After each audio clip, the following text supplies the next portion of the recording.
नमस्कार। तो जैसा कि हमने पिछले वीडियो में आप सभी को सूचित किया था कि आज जो है हम करने वाले हैं हिंदी आलोचना के जो हमारा इकाई 1 है, इसमें जो हिंदी आलोचना के विकास के विविध चरण हैं, अथवा हम ये कह सकते हैं कि जो हमारा काल विभाजन है, इसको पढ़ने वाले हैं, इस पर चर्चा करने वाले हैं। तो बिना किसी विलंब के हम इसको शुरू करते हैं। तो इसमें जब हम देखेंगे तो मैंने चारों इकाइयों के लिए एक फ्लो चार्ट का निर्माण किया है, जैसा कि आप सभी देख सकते हैं। इकाई 1 में मैंने 2 बिंदु रखे हैं और ये दोनों बिंदु एक दूसरे से आपस में जुड़े हुए हैं, दोनों एक दूसरे से रिलेवेंट हैं, एक दूसरे के संदर्भित हैं। लेकिन फिर भी इन्हें 2 भागों में बांटने का कारण ये है कि हिंदी आलोचना का विकास हम अलग पढ़ेंगे और उसके विविध चरण और विभिन्न काल विभाजन अलग पढ़ेंगे। ठीक है। विकास से तात्पर्य मेरा ये है कि जो शुरुआती चरण में जिस प्रकार हिंदी आलोचना का उद्भव कैसे हुआ, क्या मजबूरी रही होगी साहित्य की कि आलोचना का जन्म हुआ, ठीक, जो कि आगे चलकर हिंदी साहित्य की रीढ़ की हड्डी बन गई। रीढ़ की हड्डी कहने में इसलिए कोई अतिशयोक्ति नहीं है, क्योंकि जब हम इसके परिभाषा पर ही विचार करते हैं तो हमें कुछ बिंदु प्राप्त होते हैं। ठीक है। तो परिभाषा पर सबसे पहले चलते हैं कि आलोचना किसे कहते हैं, आलोचना यानी है क्या। तो जब हम बात आलोचना की करते हैं तो नाम से ही संदर्भित है किसी विधा, है ना, विधा, किसी भी विषय बिंदु, ध्यान दीजिएगा, विषय बिंदु, किसी भी विषय बिंदु का जो उद्देश्य होता है उसको लक्ष्य में रखकर, है ना जी, उसको लक्ष्य में रखकर उसके गुण एवं दोष दोनों, सिर्फ दोष नहीं होता आलोचना में, ये बात क्लियर करिएगा, गुण एवं दोष दोनों होते हैं। गुण एवं दोष का विश्लेषणात्मक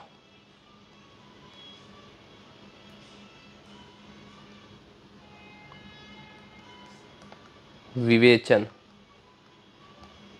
ठीक है, विश्लेषणात्मक विवेचन ही आलोचना है। सीधा सरल अर्थ जो इसका निकलेगा, तो एक बार फिर से सुनिए कि किसी भी विधा या विषय बिंदु का जो उद्देश्य है उसको लक्ष्य में रखकर उसके गुण एवं दोषों का विश्लेषणात्मक एवं मूल्यांकन विवेचन ही आलोचना है। ठीक है। अब इसमें हम तड़का लगाते हैं कुछ। तड़का का अर्थ क्या है कि घी, लहसुन, कड़ी पत्ता ये सब डालते हैं? नहीं नहीं, ये बिल्कुल नहीं। तड़का का अर्थ है किसी लेखक की एक सहमति डाल देते हैं, समझ रहे हैं? यानी उससे हमारा परिभाषा जो है वो पूर्ण रूप से प्रमाण में आ जाएगा, प्रमाणिक हो जाएगा। ठीक। तो इसमें हम बाबू श्याम सुंदर दास जी को कंसिडर करेंगे।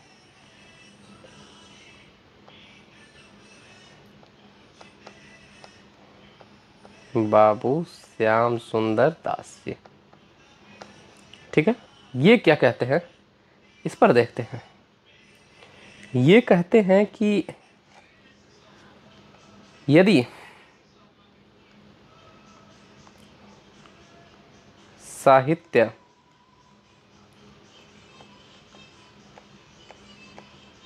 जीवन की व्याख्या है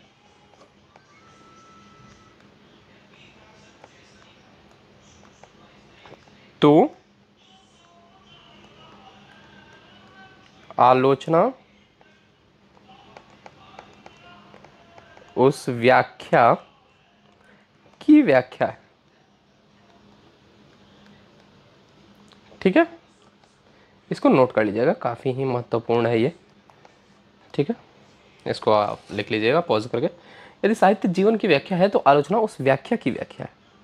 ठीक है। बाकी भी बहुत सारे हैं, लेकिन एग्ज़ाम में अगर आप ये लिख देते हैं परिभाषा के तौर पर, और मैं कहूँ तो जैसे ये है तो इसमें एक लाइन ऊपर छोड़ दीजिएगा, यहाँ पे आपने कुछ लिखा है, ठीक है, एक लाइन नीचे छोड़ दीजिएगा, यहाँ पे एक ऐसा करके लिख दीजिएगा बाबू श्याम सुंदर दास, ठीक है, पूरा लिखिएगा, मैंने छोटा लिखा है जगह के अभाव में, इसको पूरा लिख दीजिएगा, हाईलाइट कर दीजिएगा, फिर 2 लाइन छोड़ दीजिएगा, उसके बाद अपना कॉन्टेक्स्ट इसको ऐसे कर दीजिएगा। इससे आपके क्या होंगे, जो परिभाषा होगा वो मूल्यांकन के समय अधिक दृश्य होगा, जो कि काफ़ी अच्छी बात है। इससे आपका मार्क्स थोड़े बहुत बढ़ जाने के जो चांसेस हैं, जो इसकी प्रायिकता है वो बढ़ जाएगी, ठीक है। आगे हम देखते हैं कि इसमें हमें पढ़ना क्या है। तो जैसे मैंने बताया, हिंदी आलोचना का विकास का विविध चरण और मध्यकालीन, आधुनिक और समकालीन इसके भाग। तो इकाई 1 में हमें, इकाई 1 में हमें यही पढ़ना है। तो पूरा वीडियो मेरे ख्याल से 15-17 मिनट का है, ठीक है, इससे ज़्यादा नहीं लेंगे, इससे ज़्यादा का ये टॉपिक है भी नहीं, हमें जानना उतना ही है जितना हमें आवश्यकता है, और जितना ज़रूरी है हमारे लिए उतना जानना है, उससे ना कम जानना है ना ज़्यादा जानना है, ठीक है। तो ये चूँकि स्नातक स्तर पर है, तो आगे बढ़ते हैं हम। हिंदी आलोचना का काल विभाजन, ये देखिए, हिंदी आलोचना में एक बहुत बड़े आलोचक हुए, आपको उनका नाम याद होगा, उनका नाम था आचार्य रामचंद्र शुक्ल, ठीक है। उन्हीं को केंद्र में रखकर इसका काल विभाजन हुआ, ठीक है।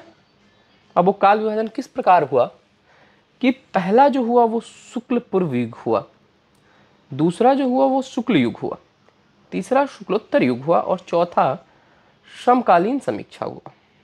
अब ये क्यों हुआ, इस पर हम चर्चा करेंगे इनके विषय में थोड़ा बहुत अभी। तो आइए जानते हैं कि शुक्ल पूर्व युग। अब शुक्ल जी से पहले, चूँकि आपके मन में ये जरूर एक चिंता उठ रही होगी धीरे धीरे, वो उठना नहीं चाहिए, उठने से पहले इसको समाप्त किए देता हूँ कि शुक्ल जी से पूर्व, इसका अर्थ ये है कि शुक्ल जी के पूर्व भी आलोचनाएं हुई, प्रमुख मुख्य हुए वो शुक्ल युग हुए। जैसे प्रेमचंद जी को हिंदी कहानी में जिस प्रकार उनको ध्यान दिया जाता है, उसी प्रकार यहाँ पे शुक्ल जी को दिया जा रहा है। तो इनसे पहले भी रचनाएं हुई, इनसे बाद में भी रचनाएं हुई, केंद्र बिंदु मात्र इन्हें बनाया गया है, ठीक है। तो शुक्ल पूर्व युग में 2 हुए, ठीक है, 2 और बटे, एक भारतेंदु युग, एक महावीर प्रसाद द्विवेदी युग। मैं चूंकि द्विवेदी युग इसलिए नहीं लिखा क्योंकि बहुत लोग हजारी प्रसाद द्विवेदी जी को समझ लेते हैं, तो महावीर प्रसाद द्विवेदी जी, ठीक है, द्विवेदी युग में ये आते हैं। अब भारतेंदु युग जो था वो 1850 से 1900 तक था, महावीर प्रसाद द्विवेदी युग जो था वो 1900 से 1920 तक था। यहाँ तक आप सभी को क्लियर है। अब इनमें क्या क्या रचनाएं हुई, इनकी क्या क्या रचनाएं हुई, इस पर भी हम ध्यान डालेंगे, ठीक।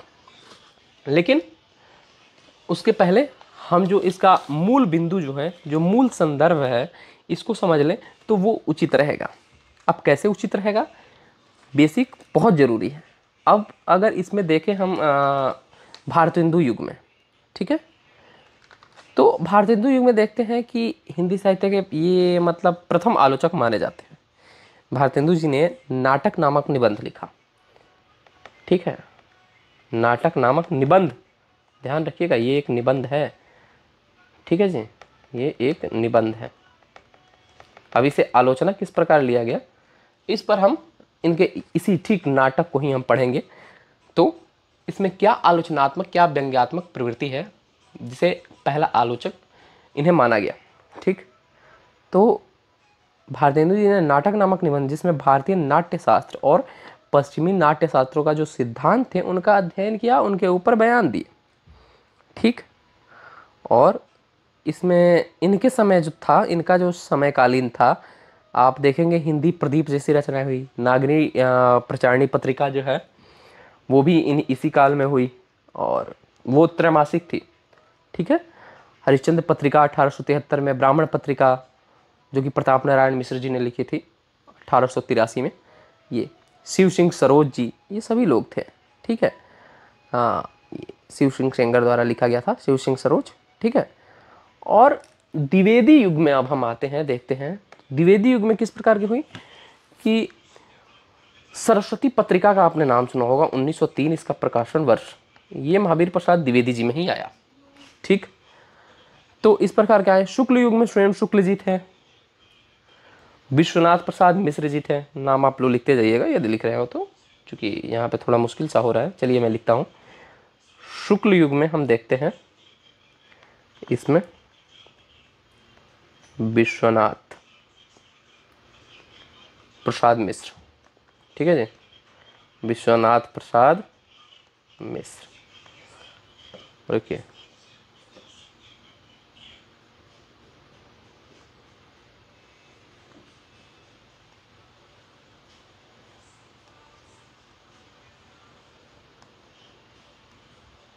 ठीक है।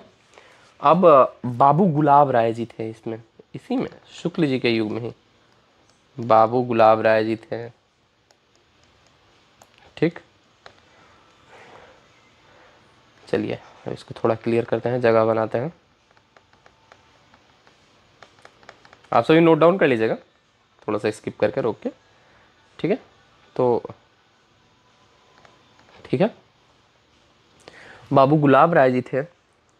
और कौन थे, मैंने अभी किसी का परिभाषा बताया यदि आपको याद हो तो, वो थे बाबू श्याम सुंदर दास जी।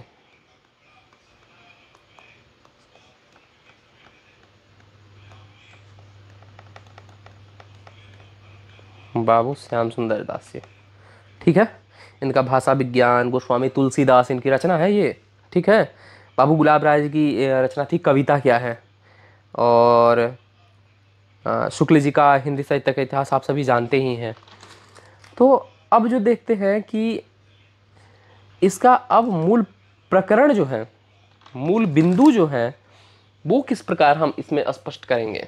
तो ये था, इनमें कुछ कवियों के नाम आपने जान लिए। ठीक, इन दोनों में अब आता है शुक्लोत्तर युग। आप सभी को ध्यान होगा तो शुक्ल युग जो मूलतः था ये छायावाद का समय था।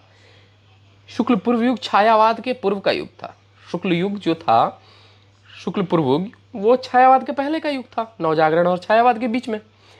और शुक्ल युग जो था ये पूर्णतः छायावाद का ही था माना जाता है। जैसे कि 1918 से लेकर ये 1936 तक, 37 तक, 1920 से 19 से छायावाद जो चलता है, वो तो छायावादी प्रवृत्तियाँ थी उन आलोचनाओं में।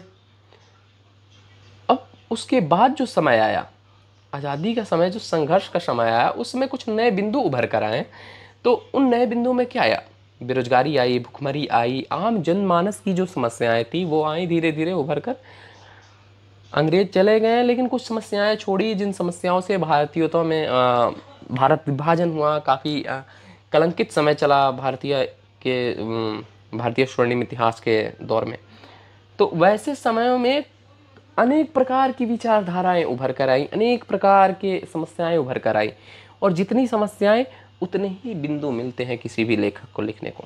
आप किसी भी काल क्षेत्र में चले जाइए, आप देखेंगे कि किसी भी काल में आप देखेंगे कि जैसे अभी अगर कुछ समय पूर्व कोरोना युग चल रहा था, तो अभी अगर आप देखें तो अभी भी कोरोना युग अगर उस समय चल रहा था, तो अभी भी हम देखें तो कौन सा युग, इसमें रचनाएं जो थी वो मतलब कोविड से रिलेटेड ही हुई होंगी, उसी से संदर्भित हुई होंगी। फिर पुनः देखते हैं हम स्वच्छंदतावादी समीक्षा कैसे आई। उस समय कुछ विचारधाराएं उभर कर आई, प्रगतिवादी, मनोविश्लेषणवादी, नई समीक्षा, ये सारी चीज़ें आलोचना में भी आपने कहीं ना, आलोचना के साथ साथ आपने उपन्यास में भी पढ़ी होंगी कि प्रगतिवादी रचनाएं हुई, स्वच्छतावादी हुई, मनोविश्लेषणवादी हुई। मनोविश्लेषणवादी में मोहन राकेश जी की आपने पढ़ी होगी, प्रगतिवादी और मनोविश्लेषण में आपने अज्ञेय जी की शेखर एक जीवनी पढ़ी होगी। ठीक है, स्वच्छतावादी में काफ़ी विचारधाराएं जो थी उनकी पढ़ी होगी आपने। तो ये सारी चीज़ें हैं, ये उसी काल क्षेत्र को दर्शाती हैं। तो शुक्लोत्तर युग 1940 से 1970 का युग। ठीक है, तो इसमें जैसे नई कविता वगैरह काफ़ी नए बिंदु उभर कर आए, नई क्रांतियाँ उभर कर आई, उन सब का परिणाम ये 4 प्रकार की रचनाएं थी। अब समकालीन समीक्षा में देखते हैं, समकालीन समीक्षा 1970 से लेकर अब तक। ठीक, अब तक का अर्थ ये हुआ कि अभी जो काल चल रहा है 1970 के बाद, अभी इसी में आधुनिक युग भी आता है, जो कि आपने इधर ऊपर देखा होगा। ये आधुनिक और समकालीन, इससे विचलित नहीं होना है, ये दोनों एक में ही आएगा।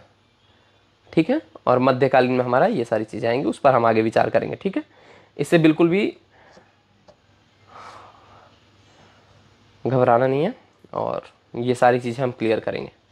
समकालीन समीक्षा में हम देखते हैं कि जो आलोचना, जैसे आपको एक उदाहरण दूं तो मैं अभी फ़िलहाल मैनेजर पांडे जी का दे सकता हूँ, काफ़ी अच्छे, इनको अगर समय मिले तो आप पढ़िएगा, मैनेजर पांडे जी। ठीक, अब उसके बाद यदि हम देखें मैनेजर पांडे जी के बाद, तो अभी जो समय चल रहा है इस समय काफ़ी नई नई प्रकार की आलोचना, नए नए प्रकार के व्यंग हो रहे हैं। अब तो आलोचना का स्वरूप भी कितना बढ़ गया है, आप अखबार में देखें तो उसमें किस प्रकार बढ़ा है।